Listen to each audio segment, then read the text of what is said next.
हाँ जी। पहला ट्रिप है तो भाई कुछ ना कुछ तो आपको प्रॉब्लम्स आई होंगी भाई, यार ये क्या पंगा ले लिया, कहीं ऐसा मोमेंट भी आया होगा कि यार क्या कर लिया मैंने। खाना पीना खाया नहीं है, दिवाली की छुट्टी घर आता, खाना पीना खाता, बैठा होता घर फैमिली के साथ, तो मैं पागल हूँ क्या कर रहा हूँ। मैंने कहा अगले दिन सुबह सुबह वापस जाऊँगा बॉर्डर और घर जाऊँगा सीधा। गिनीज वर्ल्ड रिकॉर्ड का ये कितना ड्यूरेशन का था और आपने कहाँ से शुरू किया, कहाँ पहुँचे आप, कैसे क्या था पूरा? वो इतने एरोगेंट थे कि उन्होंने वापस भेज दिया उन्हें बॉर्डर पे, वहाँ से लिखा के फिर तो अफ्रीका की जर्नी में आप एक कमाल के इन्फ्लुएंसर से मिले थे, किली पॉल, जो कि सब जानते हैं। उनसे कैसे मुलाकात हुई आपकी, वो ज़रा बताइए। बहुत सारे लोग थे और साथ ही में हर एक दुकान, कोई छोटी सी छोटी दुकान हो, वहाँ पे एक गार्ड दल लिखा बैठा ही बैठा होगा। अगर तो क्या कुछ ऐसा मोमेंट था पहले आपके इंटरनेशनल ट्रिप में कि यार आपको लगा ये मेरा बेस्ट एक्सपीरियंस है थ्रू आउट द ट्रैवल? तो उस समय क्या हुआ कि मलेशिया में कोरोना हो गया, आउटब्रेक हो गया, जिसके उससे मुझे मलेशिया में 4 महीने क्वारंटीन रहना पड़ा। तो प्रदीप भाई, बहुत बहुत स्वागत है आपका हमारे इस पहले पॉडकास्ट में और बहुत बहुत थैंक यू आपका, आपने में टाइम दिया। ये मेरा पहला पॉडकास्ट है, हमारे पहले गेस्ट हैं, तो कैसा लग रहा है आपको हमारे पॉडकास्ट में आने के बाद में? मुझे बड़ा अच्छा लग रहा है, thank you for having me here. और आई होप हम इस पॉडकास्ट में कोई अच्छी बातें कर पाएँ और जो भी हमारे व्यूअर्स हैं उनको इंस्पायर कर पाएँ। पर ये इसलिए मैंने आपको बोला है क्योंकि आप एक इंस्पिरेशन हो पूरी हमारे उत्तराखंड बेल्ट के लिए बेसिकली, क्योंकि अगर उत्तराखंड से लोग देख रहे हैं हमें इस टाइम पर, वो जानते हैं कि आप ट्रैवल कर रहे हैं पूरा वर्ल्ड, इंस्पायर कर रहे हैं, उत्तराखंड पे काफ़ी सारी चीज़ें कर रहे हैं आप, ताकि लोगों को थोड़ा इंस्पायर हो कुछ अच्छा काम करने के लिए। तो प्रदीप भाई, सबसे पहले तो मैं आपको लोगों को बता देता हूँ, प्रदीप भाई को अगर आप देखते होंगे तो यूट्यूब के जरिए आप जानते होंगे कि प्रदीप भाई साइकिल चलाकर पूरा वर्ल्ड ट्रैवल करते हैं और अभी तक 23 कंट्री, करेक्ट पढ़ो, अभी तक 23 कंट्री घूम चुके हैं। अब उनका नया सफर शुरू होने वाला है, China, Mongolia, Russia and so on. तो कुछ आने वाले के बारे में बात करेंगे, क्या इनके प्लान्स हैं और कैसे उन्होंने ये 23 कंट्री का प्लान किया। इंडिया में भी एक गिनीज वर्ल्ड ऑफ रिकॉर्ड के लिए अटेम्प्ट किया था, किसी कारणवश तो कर नहीं पाए, बट वो भी काफ़ी अच्छा एक अटेम्प्ट था, उस बारे में भी जानेंगे और थोड़ा सा प्रदीप भाई का बैकग्राउंड भी जानेंगे। तो चलिए प्रदीप भाई, सबसे पहले पहला मेरा सिंपल सवाल है कि प्रदीप भाई, आप उत्तराखंड में कहाँ से हो और कैसे आपने अपनी ये जर्नी शुरू करी? मैं उत्तराखंड में गरुड़ बागेश्वर से हूँ और जो जर्नी स्टार्ट हुई है, मेरी जो पढ़ाई हुई है, मैं कुछ टाइम मैंने देहरादून में पढ़ाई किया, कुछ टाइम मैंने गांव में पढ़ाई किया, जिससे कि मैं बड़ा घूमते रहा इधर उधर गांव और शहर में। तो 11वीं-12वीं की पढ़ाई के लिए मुझे गांव आना पड़ा, जिससे मेरे दोस्त नहीं थे गांव में, तो मैं मोस्टली टाइम अपना मूवीज़ देखने में यूटिलाइज़ करता था और वहीं से बाहर कंट्रीज़ के मैं वीडियोज़ या जो भी लैंडस्केप्स होते थे वो देखता था। तो मुझे बड़ा अच्छा लगता था कि बाहर कंट्री कितनी अच्छी है। मतलब इंडिया में, गाँव में हमको उतना कुछ देखने नहीं मिलता है, पर जब दूसरी दुनिया देखते हो तो थोड़ा अच्छा लगता है कि हाँ कितना अलग है। तो बड़ा मन हुआ कि जाना है। तो वहाँ से एक सपना हुआ कि हाँ दुनिया देखनी है, बाहर की दुनिया देखनी है, पर इतना फाइनेंशियली इतने स्ट्रॉन्ग नहीं थे कि जा पाएँ, घर वालों से बोल पाएँ। तो बस वहीं से भी मैंने रिसोर्सेज निकालना शुरू किया कि कैसे जाऊँ। तो वहीं से भी साइकिल मेरी ज़िंदगी में आई कि साइकिल एक चीप वे ऑफ ट्रैवल है और एक बजट वे ऑफ ट्रैवल है। तो वहीं ये बात कर रहा हूँ 11-12 में? हाँ, ये एग्जैक्टली 11-12 से जब मैंने सपना देखना शुरू किया वर्ल्ड टूर का। तो जो कह रहे हो बहुत सारे अमेरिकन फ्रेंड्स बनाए, ये आप फेसबुक पे बता रहे हो कि? हाँ एग्जैक्टली, मैं फेसबुक रात में उठ रहता था, उनसे बात करता था और एक ऐप है हेलो टॉक, उससे मैं स्पेनिश सीखता था। तो ये कुछ तरीके मैं ढूंढे हैं, या तो मैं टूरिज्म में कुछ पढ़ाई करूँ या लैंग्वेज सीख लूँ या कुछ सिंपल तरीका एचएम कर लूँ, जिससे कि बाहर जाने के ऑप्शन आपके लिए खुल जाएंगे, बेसिकली सारे रास्ते थे जो फाइंड आउट कर रहे थे कि कैसे मैं बाहर जा पाऊँ। बाहर एग्जैक्टली और अपने सपने जो मैंने देखे थे बाहर में वो पूरे कर पाऊँ। तो सबसे पहले आपने नेपाल टूर का प्लान किया। नेपाल में आपने एक बेसिकली कैसे तय किया और नेपाल में जो साइकिल आपने परचेज करी? यानी क्या हुआ था कि अब 11वीं-12वीं में सब कुछ सपने देखने के बाद जो हम सोचते कभी कभी ऐसी चीज़ें नहीं होती हैं, तो पापा ने मुझे बोला कि नहीं, जो भी तुम सोच रहे हो वो कोर्स नहीं करने दूंगा, तुमको बस आईटी करनी है। क्योंकि आपको पता है इंडिया में जो पेरेंट्स की माइंड सेटअप है वो ऐसा है कि एक सिक्योर जॉब, एक ऐसा जॉब कि बच्चों को बस स्टेबल रहे, और जो भी कोई भी हमारे बड़े भैया लोग जो उसमें कुछ कर रहे हैं, कर चुके हैं, तो उन्हीं पे ज़्यादा बिलीव करना और वही करवाना। तो ये सब चीज़ें जो हैं, आपको पता है ये आउटडोर्स ये बहुत नया है इंडिया के पेरेंट्स के लिए, तो कोई माना ही नहीं। तो उन्होंने मुझे करने ही नहीं दिया, ना लैंग्वेज कोर्स, ना टूरिज्म कोर्स, ना ये सब कुछ। तो फिर मुझे लास्ट में उन्होंने डाल दिया, बीटेक में डाल रहे थे, बीसीआईटी कोर्स में डाल दिया। तो फिर मैंने वो पढ़ाई की एक सेमेस्टर। उसके बाद मैं इतना बोर हो गया ये पढ़ते पढ़ते, तो फिर मैंने प्लान बनाया कि क्यों ना मैं कहीं दिवाली की छुट्टी में कहीं बाहर जाऊँ। तो मैंने घर में झूठ बोल के मैंने कहा कि मैं ऊपर पिथौरागढ़ हाइक करने जा रहा हूँ, ट्रैक करने जा रहा हूँ, एक हफ्ते में नेटवर्क से बाहर रहूँगा। और साथ ही मैंने प्लान किया था कि मैं कोई ऐसी कंट्री चूज़ करूँ जो ईजी रहे, विदाउट पासपोर्ट, विदाउट वीज़ा चाहिए। तो वो नेपाल और भूटान थी उस समय। तो नेपाल में ज़्यादा पास थी, इसलिए मैंने नेपाल चूज़ किया और मैं सीधा घर में झूठ बोल के मैं काठमांडू, ये बनबसा बॉर्डर इंडिया का जो है वहाँ पहुँच गया। वहाँ से मैंने 7 दिन की जर्नी स्टार्ट की और काठमांडू पहुँचा। 7 दिन की जर्नी? हर दिन मैंने साइकिल चलाई और साइकिल उस समय एक्चुअली मेरे पास ऑलरेडी थी, क्योंकि मैं सेकंड का शौक भी था, और उससे पहले एक रेस मैंने की थी, उत्तराखंड में होती है, तो वो भी की थी 7 दिन की रेस। तो वहाँ से मुझे और हिम्मत मिली साइकिल, तब मैंने फिर शुरू किया लंबे जर्नी के लिए। नेपाल जब आपने शुरू किया बेसिकली बॉर्डर पे आप पहुंचे, आप चले 7 दिन का ट्रैवल था, 700 किलोमीटर। हाँ जी। क्या कैसा एक्सपीरियंस था, क्या क्या देखा आपने वहाँ पे, चैलेंजेस क्या क्या आए? और क्योंकि वो पहला ट्रिप था आपका, हाँ जी। पहला ट्रिप है तो भाई कुछ ना कुछ तो आपको प्रॉब्लम्स आई होंगी भाई, यार ये क्या पंगा ले लिया, कहीं ऐसा मोमेंट भी आया होगा कि यार क्या कर लिया मैंने ये। तो ये होता है, जब आपको पूरी नॉलेज ना हो किसी चीज़ की, तो आपको लगता है कि मैं क्या कर रहा हूँ क्या नहीं कर रहा हूँ, पर उसमें एक जोश भी था कि हाँ नहीं चलना कोई नई कंट्री में जा रहा हूँ। मतलब कि जब आप किसी कोई आपका सपना पूरा होता है, तो आप उसको एक एनर्जी से करते हो, तो खुशी होती है कि हाँ यार मेरा कोई सपना पूरा हो रहा है, मैं आज दूसरी कंट्री में आ रखा हूँ। तो मैं बड़ा खुश था, पर रात को एक दिन फंस गया जंगल में पहले दिन ही, क्योंकि पता नहीं होता ना कह सकें किस हिसाब से रुकना पड़ता है, किस हिसाब से कुछ करना पड़ता है। तो जंगल में फंस गया तो बहुत डर लगी। उसमें मैंने कहा कि मैं पागल हूँ, यहाँ घूम रहा हूँ और खाना पीना खाया नहीं है, दिवाली की छुट्टी घर आता, खाना पीना खाता, बैठा होता घर फैमिली के साथ, तो मैं पागल हूँ क्या कर रहा हूँ। मैंने कहा अगले दिन सुबह सुबह वापस जाऊँगा बॉर्डर और घर जाऊँगा सीधा। तो जो जहाँ पे रात में फंस गए थे वो नेपाल बॉर्डर से नेपाल कितना अंदर था? वो 110 किलोमीटर आगे करनाली चिसा पानी ब्रिज पड़ता है, उससे पहले गाँव था, वहाँ मैं 10 किलोमीटर जंगल में फंस गया था। कैसे फिर वहाँ से निकले कैसे? फिर वहाँ से एक्चुअली मैंने गाँव वालों से पूछा, मुझे रहने दो, खाने दो, मुझे भूख लगी है, दिन में तो सुबह कुछ खाया नहीं है। तो उन्होंने मना किया कि नहीं आगे जाओ आगे जाओ, आगे वहाँ टाउन है चिसा पानी। फिर चलते चलते कोई पीछे से बाइक वाला आया, उसने लाइट दिखा के फिर वैसे करके आगे पहुँचा। तो उसी महीने बहुत डरावना और दिन था। पहला दिन, हाँ, और पहले दिन आपको बहुत डर लग गई। फिर हमने अगले दिन कैसे पैशन को क्रिएट करा, फिर नहीं करना है जब रात को मैंने पूरा 100% मेरा प्लान था कि मैं जा रहा हूँ। मैंने होटल वाले को बोला था कि अगले दिन जो सुबह गाड़ी आएगी बॉर्डर के 8 बजे, मुझे रोक के मुझे जाना ही जाना है। जब सुबह उठा तो 7 बजे उठा, 8 बजे की गाड़ी थी, 7 बजे उठा। उनने हाथ में चाय का कप दिया, और सामने जैसे हम बाहर निकला, बहुत तेज करनाली की हवा, करनाली जैसा पानी बहुत फेमस है, ऊपर से करनाली रिवर बहती है, तो वहाँ से हवा आती है बहुत ठंडी सी। और सामने एक ब्रिज है, जो फ्रेंडशिप ब्रिज है जापान और नेपाल की गवर्नमेंट का, तो वो ब्रिज बनाया है। जो ब्रिज बनाया है वो फुल्ली रिजेंबल करता है अमेरिका के गोल्डन गेट ब्रिज से, जो अमेरिका में गोल्डन गेट ब्रिज है उससे रिजेंबल करता है। तो मैं जो देखा, मैंने कहा अरे ये तो वही ब्रिज है जो मैं मूवीज़ में देखता था, तो मुझे वो वहाँ क्लिक कर गया। तो तब मैंने कहा अरे यार ये इतना बढ़िया ब्रिज, क्या हवा चल रही है, ठंडा ठंडा सूदिंग हवा चल रही है, मतलब कि ये अगर मैं आगे चलते रहूँगा तो मुझे ऐसी जो मैं देखता था मूवीज़ में, वो मेरा सपना पूरा होते रहेगा। तो मैंने कहा कर लिया वहाँ से वहाँ। तो जब वो क्लिक हुआ तब मैंने कहा अब आगे चलना है, अगर वापस जाऊँगा तो वही वापस ज़िंदगी होगी, और अगर आगे जाऊँगा तो वही डेस्टिनेशन देखने को मिलेंगे जो मैंने मूवीज़ में देखे थे उस टाइम पे। तब फिर मैं आगे चलते गया, ये वो पूरा हो रहा है। तो बिकॉज इनिशियल डेज में आपको 2 ऐसे पॉइंट मिले जहाँ से आपको, तो पहले तो बैक करने की वापस आता हूँ, हाँ ड्रॉबैक, हाँ। फिर लेकिन नेक्स्ट डे आपको ऐसे इंस्पिरेशन फिर मिल गया, एक क्लिक करेगा कि यार चलो भाई लेट्स चेज आवर ड्रीम्स। तो फिर उसके बाद कैसे, फिर उसका अगले बार फिर अपने नेक्स्ट आपका क्या स्टैंड था? तो जब नेपाल करके मैं आया तो मैं बड़ा ही खुश था कि यार एक कंट्री हो गई। और जो मैंने किया था उस समय बहुत कम लोग थे इंडिया में भी, इवन उत्तराखंड में तो कोई था नहीं उस समय, इवन इंडिया में गिने चुने हैंडफुल लोग थे, 4-5 लोग। अच्छा, ये कौन से ईयर की बात बोल रहे ये हो? 2017 या 17 की बात थी, जब मैं 16-17 साल का उम्र का था कुछ। तो उस समय वो बहुत छोटा था, और आपको बताइए कि 18 से नीचे बच्चे कितने, पेरेंट्स कितना उन पे वो होते हैं कि कहीं नहीं जाना, ये नहीं करना, वो नहीं करना। तो वो टाइम था, तो मुझे लगा मैंने बहुत कुछ अचीव कर लिया है। और मैं उस समय अपना सोशल मीडिया में डालता था, फेसबुक में फोटोज़, तो लोगों को बोला, अरे लोग खुश हो गए, चौंक गए कि कैसे किया, क्या किया, तुम अब गिनीज़ बुक के लिए अटेम्प्ट करो, लिम्का बुक के लिए करो, कुछ और करो। तो लोग ने भी खुश हुए, मैं भी बड़ा खुश हुआ। फिर मैं वापस घर आया जब, तो मैं चाहता था कि मुझे लोग मेरा वेलकम करें, स्वागत करें, मैंने बहुत बड़ा अचीव किया है कॉलेज में। पर कोई था नहीं, तो मैंने कहा कुछ आप बड़ा करो, इससे लोग मुझे जाने और मैं कुछ अपने ड्रीम को आगे फॉलो कर पाऊँ। तो वहाँ से भी मेरा साइकिल में इंटरेस्ट आ गया। फिर मैंने कहा कुछ और बड़ा करता हूँ। तभी मैंने कहा कि अब इंडिया पूरा ट्रैवल करता हूँ, फिर इंडिया ट्रैवल करूँगा तो मुझे और लोग जानेंगे और मुझे स्पॉन्सरशिप मिलेगी, जिससे मेरा मेन जो गोल है वर्ल्ड टूर का, वो पूरा होगा। तो मेन गोल था वर्ल्ड टूर, और ये सब सीढ़ियाँ थी। इनिशियल स्टेजेस लेकिन step on step to step. तो जब मैं नेपाल से कर गया तो लोगों ने कमेंट किए मेरे उसमें कि यार आप कोई रिकॉर्ड करो, लिम्का बुक के लिए। बेसिकली लिम्का बुक हमारे इंडिया का एक बुक है, रिकॉर्ड बुक है, तो उसके लिए बोलो। तो मैंने कहा कि करना है तो कुछ बड़ा ही करता हूँ, जिससे कि मुझे इंटरनेशनल लेवल की रीच मिले। और तो मैंने थोड़ा रिसर्च की, तो मुझे मिला कि गिनीज बुक भी होता है। तो गिनीज बुक के बारे में सुना था मैंने, और गिनीज बुक के बारे में मैंने किया, और फिर वहाँ से मैंने अप्लाई किया, रिकॉर्ड के बारे में 6 महीने लगाए, पूरा परमिशन ली, सब कुछ किया। कार फंड के लिए कुछ घर से मांगा, कुछ इकट्ठा किया, कुछ ऐसा करते करते फिर मैं अपने जर्नी में निकला। जो ये आपका इंडिया का था गिनीज वर्ल्ड रिकॉर्ड का, ये कितने ड्यूरेशन का था, और आपने कहाँ से शुरू किया, कहाँ पहुँचे आप, कैसे किया था पूरा, मुझे थोड़ा बताइए। ये मैंने शुरू किया था उत्तराखंड देहरादून से, और ये ख़त्म हुआ वापस देहरादून में। ये पूरी एक जर्नी थी जो एक कोने से स्टार्ट होती है और वापस इसी कोने में मिलती है।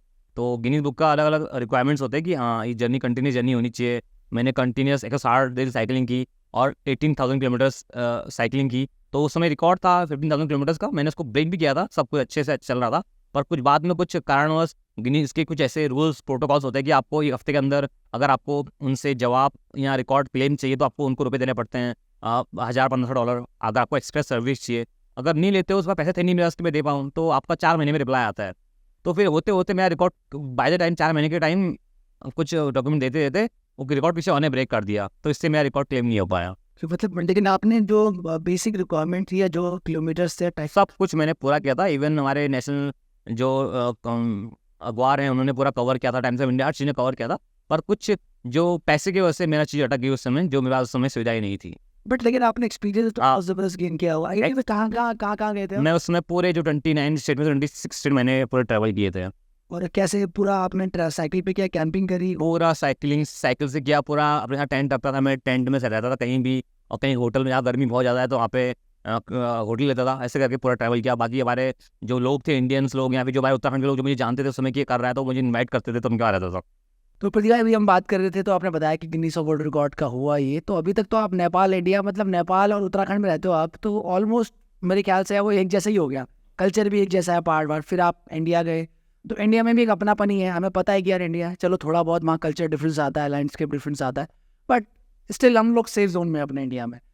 फिर उसके बाद मैं सोचता हूँ कि भाई आपने इंटरनेशनल कैसे प्लान किया, वो कौन सा ईयर था, और साइकिल से करने का आपने तय कर लिया कि भाई मैं साइकिल से ही अब अब्रॉड भी जाऊँगा, तो ये मुझे थोड़ा बताइए कैसे आपने तय किया, कैसे हुआ? वही जैसे मैं बोल रहा हूँ कि साइकिल मेरे साथ जुड़ गई थी, क्योंकि साइकिल एक चीप वे है ट्रैवल, और उसमें ज़्यादा सोचना ही पड़ता है और ज़्यादा खर्चा भी नहीं होता है। तो वही साइकिल उस वजह से मेरे सामने थी। और साथ ही मैं बाहर जाने का सोचा, सिंपली मेरा शुरू से प्लान था कि मैं जाऊँ और दुनिया देखूँ, तो इसीलिए मैंने वर्ल्ड टूर का सोचा।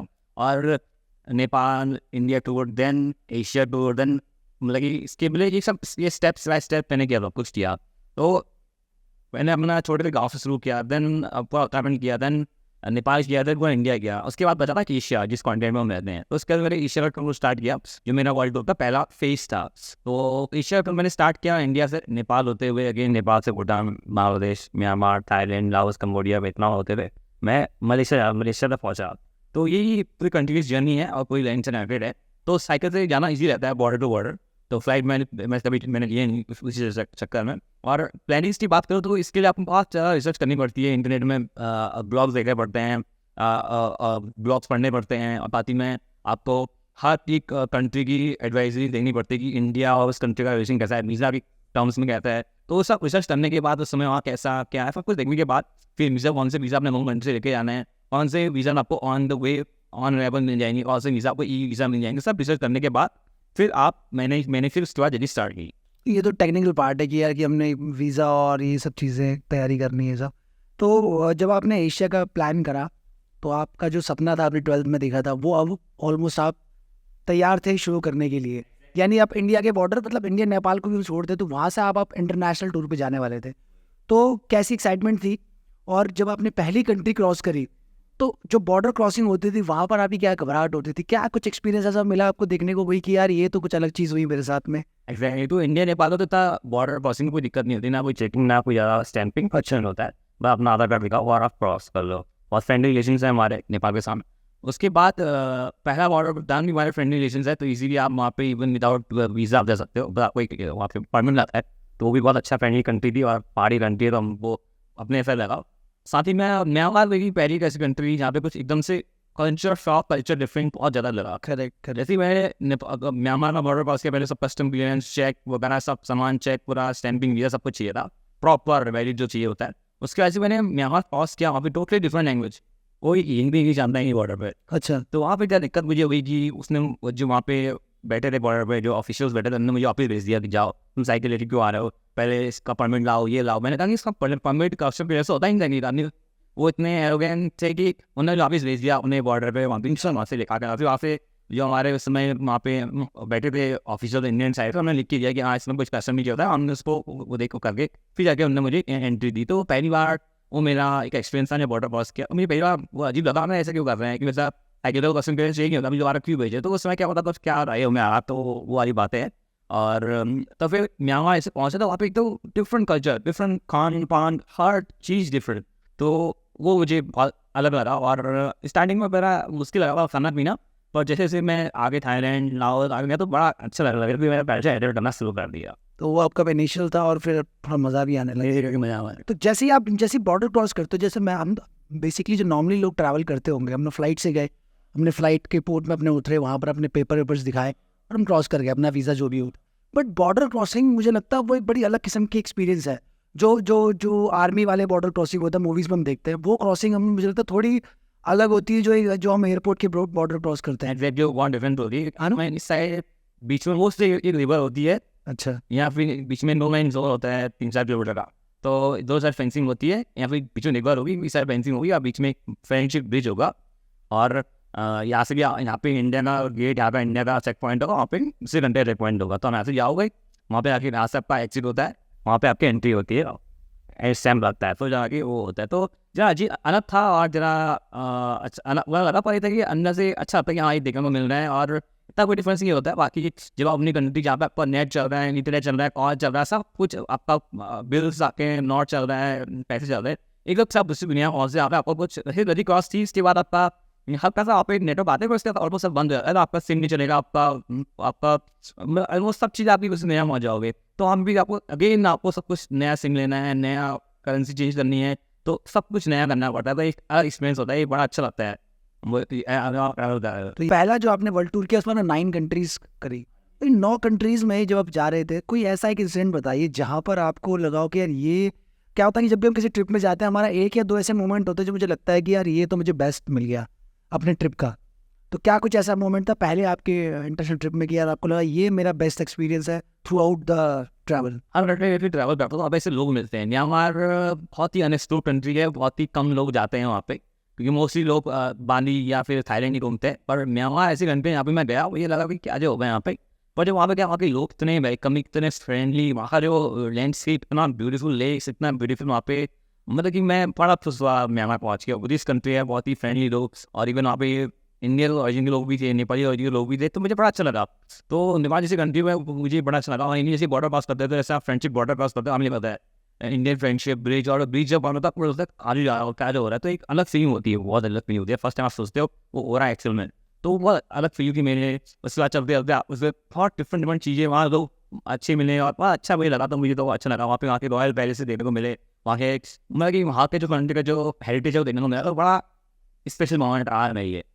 पूरी ट्रिप में ये तो अपने अच्छी बात है, कोई ऐसी बात हुई जहाँ पूरे ट्रिप में, इंटरनेशनल ट्रिप की बात कर रहा हूँ, कोई नेगेटिव चीज़, कोई स्कैम हो गया, कोई धोखाधड़ी हो गई, या फिर कुछ ड्रावना हो गया, पुलिस के साथ कुछ काउंटरफिट हो गया, कुछ मतलब समझ लो कुछ ऐसी चीज़ हुई? एक्चुअली अभी तक ऐसा कुछ नहीं हुआ है, क्योंकि मैं हमेशा अपना सेफ जोन लेके चलता हूँ, हमेशा टाइम पे पहुँचना, टाइम पे स्टार्ट करना, मैं कहीं पे भी रिस्क नहीं लेता हूँ।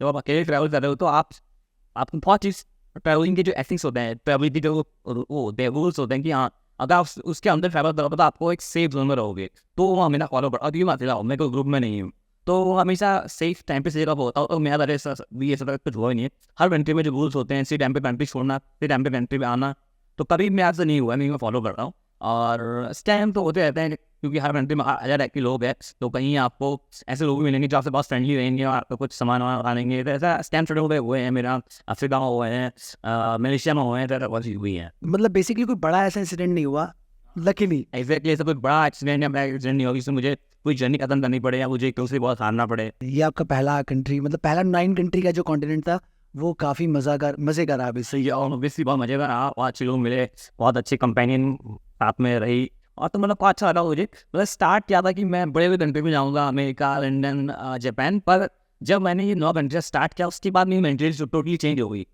मैं पहले बोलता कि बस मुझे बड़े कंट्री को बहुत है, जो मैंने मूवी देखी थी, पर जब मैं ये कंट्री 9 कंट्री से मेरा मन बड़ी कंट्रीज में अब कुछ नहीं था, वो नहीं रहा है। पहले मैं बोलता कि अमेरिका जाऊँगा, बस वही देखूंगा, पर अब मेरा कोई इतना शौक नहीं कि मैं वही जाऊँ। मेरा मन है पूरा वर्ल्ड, 198 कंट्रीज आपने बताया पूरा था मुझे। वर्ल्ड मुझे अब देखना है। बस मैं अब एक कंट्री में नहीं रहना चाहता हूँ, अब मैं पूरा वर्ल्ड देखना चाहता हूँ। स्टार्ट हुआ था एक पर्टिकुलर लोकेशन देख के, पर अब पूरा वर्ल्ड ही मैं देखना चाहता हूँ। तो ये था आपका पहला वर्ल्ड टूर का, सॉरी वर्ल्ड टूर का पहला एक सेक्शन कह सकते हैं, पहला पार्ट। फिर इसके बाद क्या आपने तय किया, कौन कौन सी कंट्रीज का क्या प्लान था फिर आपका? तो एक्चुअली मुझे उसी जर्नी में मुझे आगे जाना था, मलेशिया से आगे सिंगापुर होते हुए पूरा चाइना, जापान, चाइना करते हुए मुझे जाना था सिल्क रोड से लंदन जाना था।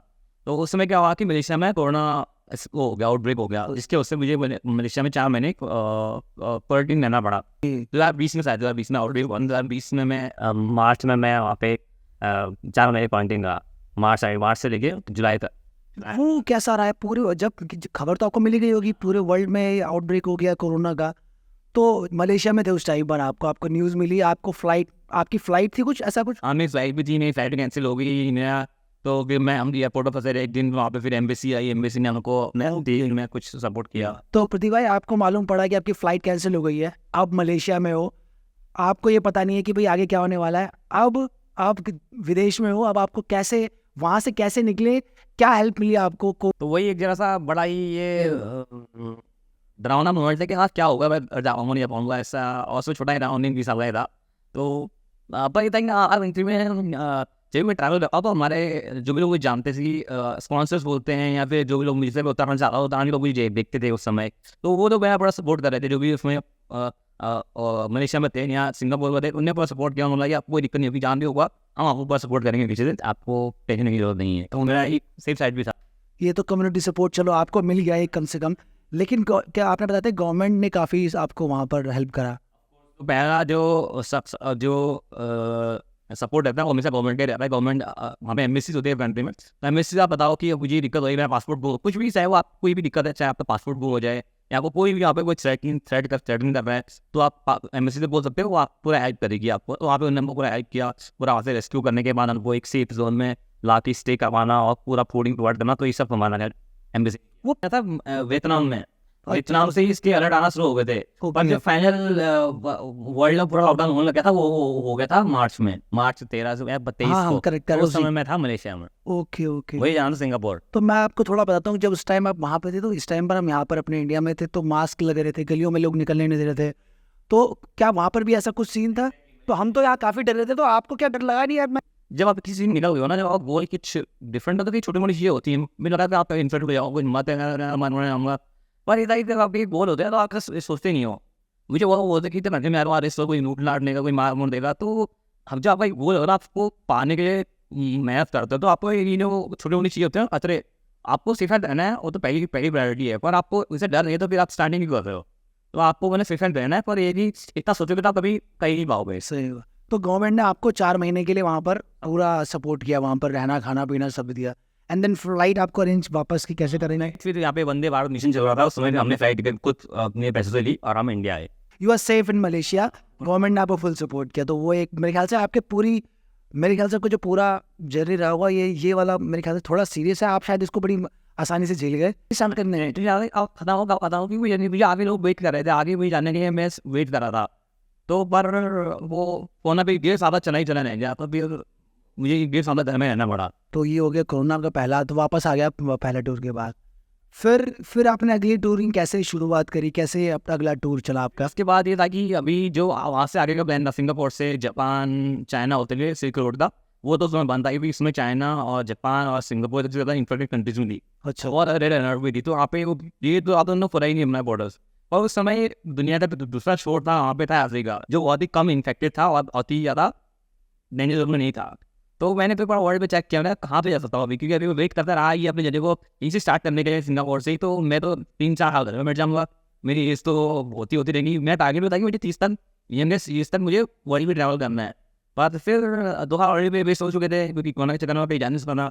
जब खुला इंडिया में, उसके बाद वो जो रास्ता था मेरा मेन एशिया वाला, वो बंद था, तो हम चाहते कि मुझे स्किप करना पड़ा मैं एशिया वाला जंप, और मुझे जंप करना पड़ा अफ्रीका में, क्योंकि अफ्रीका उस टाइप पर सेफेस्ट कॉन्टिनेंट था।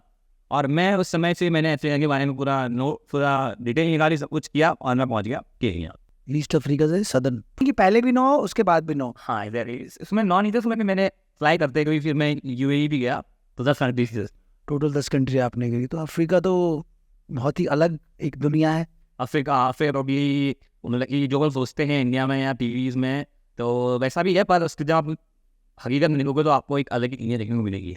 बहुत लंबे लंबे बियर्ड हैं, जानवर हैं, तो वहाँ पे ऐसा डर है, हाइकिंग कैसे करोगे, तो ऑब्वियसली बात है। पर एक ट्रैवलर होना मतलब कि आपको हर एक चीज़ को एक्सपीरियंस करना, हर एक रिस्क को झेलना है, हर एक जो आप ऐसी चीज़ें उनको एक्सपीरियंस करना, वो आपको एक ट्रैवलर बनाता है। नहीं तो आप ऐसे टूरिस्ट पूरे सपोर्ट के साथ पूरी गाड़ी लेके जा सकते हैं, तो वो एक टूरिस्ट होता है। तो अगर आपको ये सब कुछ फील आता, अगर आपको भूलना नहीं है, सब जानना है, तो आपको जाना पड़ेगा। तो सब मैंने तो कुछ छोड़ के रिसर्च करके सब कुछ लगा नहीं, और ये है कि ट्रैवलिंग के बेसिक एथिक्स, सेफ जोन में कैसे रहना है, वो मैंने हमेशा फॉलो किया, तो मुझे अब तक कोई दिक्कत नहीं हुई। तो मुझे लगता है कि सबसे पहला रूल आपका यही है कि जो ट्रैवलिंग का बेसिक एथिक है उसको आप फॉलो करते ही करते हो। एक्जैक्टली, तो चाहे मैं हो चाहे कोई भी ट्रैवलर हो, उसको ये फॉलो करना चाहिए अगर आप ट्रैवल कर रहे हो तो। चलिए इसके एथिक्स हम आखिरी में पूछेंगे वीडियो के में, बट मैं भी जानना चाह रहा हूँ कि जब अफ्रीका में आप गए तो अफ्रीका का जो जो कल्चर है, अफ्रीका की जो जो वाइल्ड लाइफ है बहुत है, अलग अलग है और पूरी दुनिया देखने भी जाती है।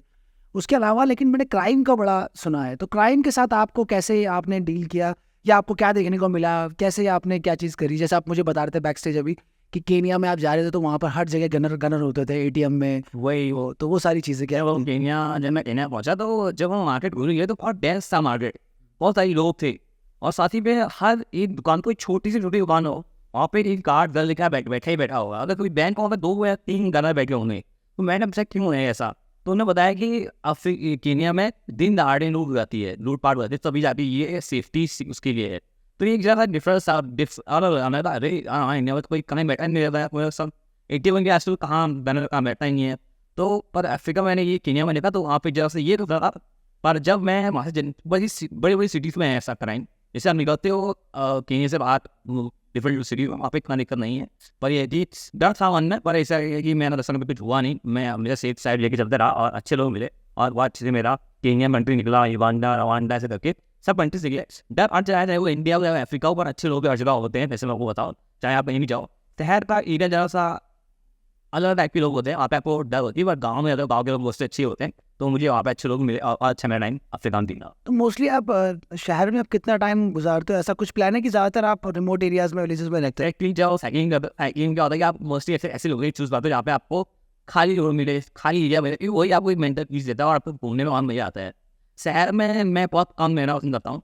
शहर है तो बहुत, अगर कोई फेमस शहर है, लंदन हो गया है, फिर बैंकॉक हो गया है, फिर कोई ऐसा फेमस शहर है आपको कुछ देखने को है, तो आप मैच में 2-3 दिन निकाल दूंगा। तो इसके होना है टाइम घूमने हो गए 2-3 दिन हो गए, पर मोस्टली मैं आपसे फटाफट निकलने की सोचूंगा, क्योंकि वहाँ पे साइकिलिंग नहीं कर पाऊंगा। यहाँ पे ज़्यादा टाइम वहाँ पे इतना क्राउड में नहीं रह पाऊंगा, और कंपेरेटिवली बहुत एक्सपेंसिव भी होता है कभी कभी शहर में ना। गाँव में तो जर्नी रहती है, और आप गाँव में थोड़ा कंट्री साइड देख रहे हो, पूरा एक्सपीरियंस कर रहे हो, गाँव के लोगों से मिल रहे हो, शहर में आप बस शहर के लोगों से मिलते हो, और शहर के लोग भी आपको वही बहुत डिफरेंट पर्सपेक्टिव है। तो आपको कंट्री में जाना है तो आपको शहर, गाँव, हर चीज़ देखना बहुत जरूरी है। कोई भी ट्रैवल प्लान करने से पहले भाई अब क्या बजट भी डिसाइड कर लेते हो कि मेरे को पर डे का ये बजट रखना है, कुछ ऐसा? वो होता ही है, जब आप ट्रैवल करते हो तो आपको सब देखना ही पड़ता है कि हाँ आपका इस कंट्री में जा रहा हो कितना खर्चा आएगा, कितना अभी यूजुअली कितने हॉस्टल्स कितने में जाते हैं, तो आप वो भी अपने जो ऐप होते हैं booking.com या अगोडा पर चेक करते हो, तो यूजुअली आप एक माइंड में आइडिया लेके चलते हो, वो जरूरी भी है। तो आप तो वैसे भी मोस्टली आप कैंपिंग करते हो, लेकिन मोस्टली टाइमिंग करा जब सिटीज़ में होना, तो मुझे हॉस्टल्स लेने ही पड़ते हैं। तो अफ्रीका की जर्नी में आप एक कमाल के इन्फ्लुएंसर से मिले थे, किली पॉल, जो कि सब जानते हैं, उनसे कैसे मुलाकात हुई आपकी, वो ज़रा बताइए। मैं बुरुंडी से तंजानिया जा रहा था, तो मैं जो लोग मुझे देखते थे इंस्टाग्राम में, उन्होंने मुझे बोला कि किली पॉल से मिलिए इनकी वीडियोस, क्योंकि बहुत समय सुबह वायरल थी, तो लोग चाहते थे कि उसको जाने, इनको देखें, तो उसमें मुझे हमारे लोग भी देखते, तो उन्होंने मुझे बोला कि जाओ, तो मैंने कहा कौन है, मैंने देखा उनके बारे में। फिर जब मैं जा रहा तो मेरे रास्ते में ही बॉर्डर में ही जो अभी कंट्री थी मलावी, उसी के रास्ते में इनका घर था, तो उस आप जा रही है, मैं वहाँ पे जाया, मैंने उनके वहाँ पे गाँव में जाके पूछा कि कहाँ पे है, तब जाके वहीं से उनसे मुलाकात हो गई। तो सिंपल आप गए, उनसे मुलाकात हो गई, और कैसे हम बंदी मिले, कैसे हो? बाकी था कि गया, मैंने कुछ लोगों से बताया कहाँ रहते हैं, कि उनका एड्रेस निकाला, फिर आके मैं वहाँ से निकला इजीली शाम को पहुँचा, और आपको वेट किया, और रेस्टोरेंट वो मिल गए थे। तो कैसे रहते हैं वो किली पॉल, कैसा उनको थोड़ा उनके बारे में थोड़ा बताइए। किली वो एक्चुअली मसाई ट्राइब है, which Africa one of the खतरनाक ट्राइब में आता है। खतरनाक मतलब कैसे हो? कि वो एकदम विलेज में रहते हैं, जंगल में रहते हैं, और जंगल में अपना खाना पीना खुद उगाते हैं, या फिर जो वो होते हैं उनकी जो कैटल्स होते हैं, उन्हीं का दूध, उन्हीं का खून का कुछ निकाल के उससे कुछ खाते पीते हैं, अपने ही कैटल्स को मीट खाते हैं, मतलब ऐसी करके वो अपना जिंदगी पूरे विलेज में निकालते हैं। अच्छा। और बाकी वो दुकान पे और कम चीज़ें देते हैं, बहुत और मोस्टली वो जगह बनाएंगे, तो ऐसे ट्राइब से मिलने बड़ा अच्छा लगा, उनका रहन सहन देखने में अच्छा लगा, और मोस्टली उनके घर मिट्टी लकड़ी के बने होते हैं, और हर 2 साल में उनको दोबारा आना पड़ता है। अच्छा। तो बड़ा अच्छा लगा, कोई डिफरेंट चीज़ देखने को मिली, और मसाई ट्राइब को देखना जाने का मौका मिला। तो वो आपको पता है तंजानिया में अफ्रीका मोस्टली जो टूरिज्म है बहुत बड़ा एक उनका इकोनॉमी में साथ देता है, तंजानिया में भी सेम ही है। तो अगर वहाँ के लोगों ने भी सीख लिया है, और सीखना ही पड़ता है हर बंदे, हर इंसान को, कि किस चीज़ से आपको फ़ायदा है। अगर आप उन्हीं को वेलकम नहीं करोगे तो आपकी कंट्री की इकोनॉमी, आपका कंट्री जो आप जिससे आप जी रहे हो वो खत्म हो जाएगा, चाहे वो इंडिया हो, चाहे वो उत्तराखंड हो, चाहे वो अफ्रीका हो। तो जो मिस्टर पॉल और उनकी वाइफ वो दोनों एक्चुअली वो उनकी वाइफ नहीं है, नीमा, और उनकी बहन है स्टेलर है, तो वो दोनों साथ मिलकर वीडियो बनाते हैं, सारे ये बोल। अच्छा ये गलत होगा, इसको कट कर देंगे। तो क्यों उनके आपने उनके साथ कुछ कितना टाइम बिताया उनने? तो क्या तो यार 5 घंटे था उनके साथ, मॉर्निंग गया था उनका, मैं ब्रेकफास्ट उनके साथ किया, एंड मैं दिन में निकल गया था। तो वो सेलिब्रिटी स्टार कुछ है वहाँ के, लोग उनको घेरते हैं, क्या है, क्या सीन है? क्या जी, वहाँ पे ऐसी जो भी इंडिया से हमको बहुत कंसिडर करते हैं, बट जो आधे लोकल लोग उनके लिए तो लोकल होता है, वो एक तरह वो नहीं बोलते हैं, पर एक ही जो गाँव बोलते हैं कि हाँ फेमस है, ये वो है ये, बाकी जो इंडियन लोग उनको बहुत ज़्यादा फेमस, इंडियन की भी बहुत फेमस है। तो प्रतिभा, हमने तो काफ़ी सारी बात करी है, अभी हम बात करते हैं कि आपके जो प्रीवियस थे, अभी आपका क्या प्लान है और कहाँ जाने वाले हो, कब शुरू करने वाले हो, बेसिकली क्या है आपका स्टोरी आगे की? तो लास्ट 7 महीने पहले मैं था जापान में, मेरी जर्नी चल रही थी, वही जो मैंने छोड़ी थी मलेशिया से आगे सिंगापुर से सेस लंदन वाली, तो वो अभी पहुंची थी मेरी। लास्ट ईयर मैंने किया था सिंगापुर से जापान तक 5 कंट्रीज किए। उसके बाद फिर मुझे आना पड़ा था दोबारा से, क्योंकि मैंने राइट आर्म शोल्डर में कुछ दिक्कत आना भी थी, दर्द हो गया था, तो 7 महीने से मैं रेस्ट में था इंडिया में, और अभी वही ज़्यादा सारे पेन सही नहीं हुआ है, पर मैं ज़्यादा वेस्ट नहीं करना चाहता टाइम, और जर्नी में निकलना चाहता हूँ। शायद इस बार अगर दर्द ज़्यादा रहा तो शायद मैं साइकिलिंग छोड़ के कुछ और मोड ऑफ ट्रांसपोर्ट से ट्रेवल करूँगा, चाहे वो कुछ और भी रहे, चाहे वो बैक पैकिंग रहे या चेकिंग रहे या कुछ भी और मोड ऑफ ट्रांसपोर्ट रहे, क्योंकि हाथ में दर्द है हो जाएगा। बाकी अभी इस बार जो प्लान है, इस बार वही मैं जो रास्ता आज छोड़ा था उसको कंटिन्यू करूँगा। जापान से मैंने छोड़ा था लास्ट टाइम, तो उसकी अभी 2 पार्टी बची हैं मेरी, कोरिया, साउथ कोरिया और ताइवान। तो अभी इन दोनों कंट्री को स्किप कर रहा हूँ, क्योंकि ये दोनों आयरन कंट्रीज़ हैं, और ज़्यादातर कंपेरेटिवली खर्चा ज़्यादा होता है आयरन कंट्रीज़ में फ्लाई करना, फ्लाई करना। तो मैं अभी स्टार्ट कर रहा हूँ इस बार चाइना से, तो चाइना फ्लाई करूँगा मैं अगस्त 15 तक, और वहाँ से जर्नी स्टार्ट करके पूरा प्रिपेयर करके सामान, साइकिल वगैरह, फिर मैं स्टार्ट करूँगा सेंट्रल एशिया की जर्नी, जो मैं सिल्क रोड से होते हुए आगे जाऊँगा टर्की तक। तो इस बार मेरा 13 कंट्रीज़ का प्लान है, और 1 साल में आई होप इसको फिनिश कर दूँगा, हर कंट्री में 1 महीना निपटा के। 19 वो 13 ये, 23 पहले और 13 ये, सॉरी 23 पहले और 13 ये, और 198 टोटल कंट्रीज आपने करनी है। काफ़ी लंबा सफ़र है, लेकिन मैं होप करता हूँ बहुत जल्दी आप इस सफ़र को तय करते चले जाएंगे। तो भाई सबसे पहले मेरा एक आपसे रिक्वेस्ट है कि आप ऐसे लोगों को क्या बोलना चाहेंगे जो लोग अभी ट्रैवल प्लान करना चाह रहे हैं, वो सोच रहे हैं कि वर्ल्ड घूमें, साइकिल से जाएँ, हमारा भी कम खर्चा हो, तो उनके लिए आप क्या मैसेज देना चाहते हैं? कुछ ऐसे पॉइंट्स उनको बताइए ताकि वो भी अच्छे से अपनी तैयारी शुरू कर सकें और अपना प्लान, अपनी जर्नी शुरू कर सकें। तो क्या आप उनके लिए क्या सजेशन, क्या टिप्स, क्या देना चाहेंगे? मैं यही बोलूँगा कि जो भी बच्चे लोग भी ट्रैवल करना चाह रहे हैं इंडिया से बाहर, तो सबसे पहले स्टार्ट कीजिए अपने सिटी से, अपना सिटी देखिए, उसके बाद अपना स्टेट देखिए, उसके बाद आसपास की जगह घूमने के बाद फिर अपना पूरा इंडिया घूमिए। जब आप पूरा इंडिया घूम लोगे तो आपके अंदर होना आ जाएगा, या आपको वो चीज़, आप छोटी छोटी चीज़ सीख लोगे जो आपको बाहर देशों में ट्रैवलिंग में चाहिए होगी। ये बहुत अच्छी टिप है वैसे, कि पहले आप बेसिक शुरू कीजिए, जहाँ जिस एनवायरनमेंट को जानते हैं वहाँ पर आप कीजिए, फिर देन धीरे धीरे अपना हॉराइजन बढ़ाते चलिए, एंड देन ऑन फिर इंटरनेशनल ट्रिप के बारे में। इसके साथ साथ कोई 3 ऐसी टिप्स बताइए। बेसिक टिप्स तो आप बता ही चुके हो, मैं चाहता हूँ कि आपने कुछ सेफ्टी को लेकर ज़रूर नहीं बताया कि बाई चांस कोई जा रहा है तो सेफ्टी के मेजर को कैसे करें कि भाई सेफ रहे, चाहे वो क्राइम से हो, चाहे वो लूटपाट से हो, चाहे वो हेल्थ वाइज हो ना। सेफ्टी किसी भी तरह की सेफ्टी होती है ना, मेरी हेल्थ भी ठीक रहनी चाहिए भाई, और मेरा पैसा भी सेफ रहना चाहिए, मेरी जान मान का भी हमला नहीं होना चाहिए, क्राइम में लूटपाट ही हो गई कुछ। सेफ्टी के तरीके से कैसे कोई ध्यान रखे? मैं इसके बारे में यही बोलूँगा कि जब भी आप ट्रैवल कर रहे हैं तो कुछ चीज़ें जो आप, चाहे इंडिया में हो चाहे इंडिया से बाहर हो, तो आपको इनका बहुत ज़्यादा ध्यान रखना है। तो जो ट्रैवलिंग की बेसिक एथिक्स होती हैं, मैं जब ट्रैवल करते तो मोस्टली, चाहे आप साइकिल से कर रहे हो, चाहे आप बैक पैकिंग कर रहे हो, चाहे आप कार किसी से भी कर रहे हो, तो कोशिश यही कीजिए कि आप मॉर्निंग सनराइज पे स्टार्ट करो, और इवनिंग में, आफ्टरनून में सनसेट से पहले इसको रोक दो। सनसेट से पहले आप ऐसा लोकेशन ढूंढ लो जहाँ पे आप सेफ हो जाओ। ये ना हो कि आप देर तक चलते रह रहे हो, आप लोकेशन ढूंढ रहे हो, क्योंकि मोस्टली अंधेरे में ही ज़्यादा टाइम होते हैं, लोग आपको देखते हैं, और आप अभी भी हाईवे में हो तो आपको ज़्यादा चांसेस होते हैं आपको थेफ्ट होने के। तो वही यही बोलूँगा, बेसिक ये जो आप बेसिक रूल्स है उनको फॉलो कीजिए, और रात को बहुत देर नाइट बाहर मत रहिए, नई लोकेशन में ऐसे मत घूमिए ओपन, जब आप इससे लोकेशन वहाँ पर रहिए। तो ये कुछ चीज़ें आप इंडिया से बाहर कहीं पे हो तो आपको ही फॉलो करोगे तो आप सेफ रहोगे। बेसिकली सेफ्टी का जो नॉर्म्स वगैरह वो उसको हम ध्यान रखें, सबसे पड़ी जाए। हाँ, नहीं माइंड आओ कि कभी किसी कंट्री में होते हो तो आप किसी को भी ब्लाइंडली भरोसा नहीं करना, चाहे वो आपका दोस्त इंडियन ही क्यों ना हो, चाहे वो कोई दूसरे कंट्री का भी क्यों ना हो। कभी कभी क्या होता है कि मेरा ये एक्सपीरियंस है, मैं जब मलेशिया में था तो वहाँ पे एक इंडियन भाई मिल गया मुझे बहुत लंबे टाइम बाद, 4 महीने बाद मुझे इंडियन मिला था। मुझे बड़ा खुश हुआ कि यार इंडियन मिल गया, बड़ा खुश हुआ। और कि इंडियन, तो उसने मैं अच्छे से बात की, सबको अच्छे से, और 3-4 दिन साथ आए, सेम हॉस्टल में रूम शेयर किया, 3-4 लोग कम हॉस्टल शेयर कर रहे थे। तो इतना अच्छा बॉन्डिंग होने का मैंने उस भाई को सब बता दिया कि मेरे पास इतना डॉलर्स रखे हैं, इतना मैं प्लान कर रहा हूँ, ये लेने का प्लान कर रहा हूँ, यहाँ जाने का प्लान कर रहा हूँ। तो जब बीपी मैं नहाने गया, तो जैसे ही मैं रूम से बाहर गया और नहाने गया, तो आज तक मेरे बैग में जो डॉलर्स रखे थे, जो सामान रखा था, मैंने उसको बताया था, वो गायब हो गया था पूरा, और वो बंदा भी उसके बाद गायब हो गया। तो कभी कभी आपको इतना ब्लाइंडली भरोसा नहीं करना है अपने इंडियंस पे या अपने खास लोगों पे, क्योंकि कभी कभी वही आपको धोखा देके ले जाते हैं। तो बेसिकली ये, और है ना, कितने दिन आप रहे थे उसके साथ में? मैं 3 से 4 दिन था उस बंदे के साथ में, और रहा कुछ टाइम स्पेंड किया, और आउटकम अच्छा नहीं रहा। कंप्लेंट वगैरह करी आपने स्टाफ में? मैं नहीं की, क्योंकि वो पुलिस को कंप्लेंट करना पे वही मांगते हैं कि पूरे प्रूफ दो और भी चीज़ दो। प्रूफ मेरा था नहीं, वही था कि वो बंदा भाग गया था उससे हॉस्टल से, वापस आया नहीं, कोई फ़ोन, कोई कॉल नहीं, कुछ नहीं। तो मोस्टली वही था, और बाद में मैंने कॉल भी किया कि आ जा भाई, तो फिर बहुत सारा चीज़ हमने कंप्लेंट की इस बारे में।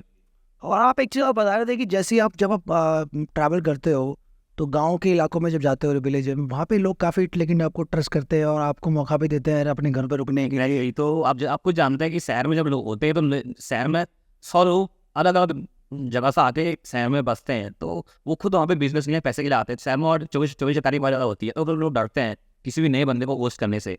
हाँ, तो शहर में उतना आपको ऐसा लोग नहीं मिल पाएंगे, फ्रेंडली लोग, जितना आपको गाँव में मिलेंगे। गाँव में तो ऑलरेडी लोग गाँव में खेती कर रहे हैं, क्या कुछ होता नहीं है चोरी के लिए, ऐसा कुछ नहीं, तो वो लोग दिल खोल भी लोग को इन्वाइट करते हैं कि आप आओ, आया रखो, तो वो बिल्कुल बिल्कुल बिना किसी टेंशन के होते हैं। शहर में लोग बहुत टेंशन में होते हैं, अरे यार ये बंदा क्या होगा, कैसा होगा, मेरे तो पैसा कमाया, चोरी कर लेगा, ऐसा था। तो शहर में आपको वो सेम वो नहीं मिल पाती है हॉस्पिटैलिटी।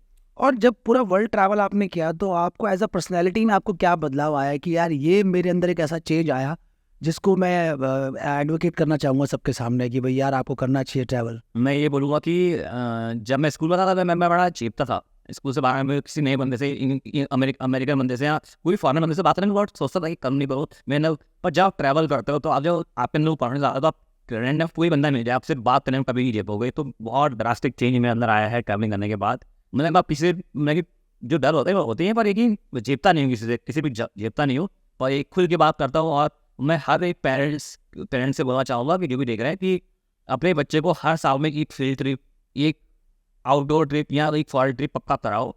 पढ़ाई प्लस देखिए, पढ़ाई बहुत इंपॉर्टेंट है मैं बोलता हूँ, पर उसके साथ ट्रैवलिंग एक ऐसा शिक्षा है जो बच्चे को मानसिक से लेके हर एक जगह खोलता है। आप लेकिन जैसे आपने बोला ठीक है, हर बंदा इंटरनेशनल ट्रिप तो अफोर्ड नहीं कर सकता, बट आपने इंडिया में तो कर ही सकते हैं। इंडिया आउटडोर, जैसे आउटडोर आप बोल रहे हैं, आउटडोर एक्टिविटीज़ कर सकते हैं, कैंपिंग वगैरह, या फिर जहाँ पे आप ऐसे एग्जीबिशंस होते हैं, ऐसे बहुत अच्छी चीज़ यहाँ पे चलता है कि बंदा खुलता है, देखता है। अगर आप देखोगे नहीं, अगर नीचे जानोगे नहीं, उससे निकलोगे नहीं, तो आप कैसे आपका ड्रीम बनेंगे, कैसे आपको गोल बनेंगे। तो प्रदीप भाई काफ़ी मज़ा आया आपके साथ बात करने में, और आप उत्तराखंड के प्राइड हैं, और मैं होप करता हूँ कि आपका जो ड्रीम है वो पूरा हो और सपोर्ट मिले आपको हर जगह से। तो अभी आप कुछ अपना नया चैनल भी शुरू करने वाले हैं मेरे ख्याल से। ये तो इस बार मैं नई जर्नी स्टार्ट कर रहा हूँ, चाइना से लेकर सिल्क रोड होते हुए यूरोप तक का। उसमें मैं एक बार अपना पूरा फ्रेश एक नए channel banana on world tour में यूट्यूब चैनल में डालने वाला हूँ, जिसमें मैं कोई यही शेयर करूँगा अपनी भाषा से। तो हम सभी से बोलेंगे उसको फॉलो करो, और ऑफकोर्स आपको तो वैसे ही बहुत लोग जानते हैं, और अब इस बार हो सके इस बार हम प्रे करते हैं कि आपको ऑल ओवर वर्ल्ड से भी ज़्यादा ट्रैफिक मिले, लोग देखें, फॉलो करें। तो फिर कैसा लगा पॉडकास्ट में आने के बाद में, कैसा रहा एक्सपीरियंस? मैंने सुना ये आपका पहला पॉडकास्ट है, तो कैसा लगा आपको पॉडकास्ट करके? कैसा मजा आया, कैसा अलग लगा, क्या चीज़ था, कैसा एक्सपीरियंस था? मुझे बड़ा अच्छा लगा कि अपनी जर्नी शेयर कर पा रहा हूँ लोगों तक, ताकि लोग कुछ सीख पाए और मुझसे इंस्पायर कर पाए, और बाकी अपना लाइफ में कुछ ड्रीम देख पाए और एक गोल को फोकस करें और आगे बढ़े लाइफ में। प्रदीप भाई बहुत बहुत थैंक यू हमारे पॉडकास्ट में आने के लिए। बहुत मज़ा आपसे बात करने में और काफ़ी कुछ जानने को मिला।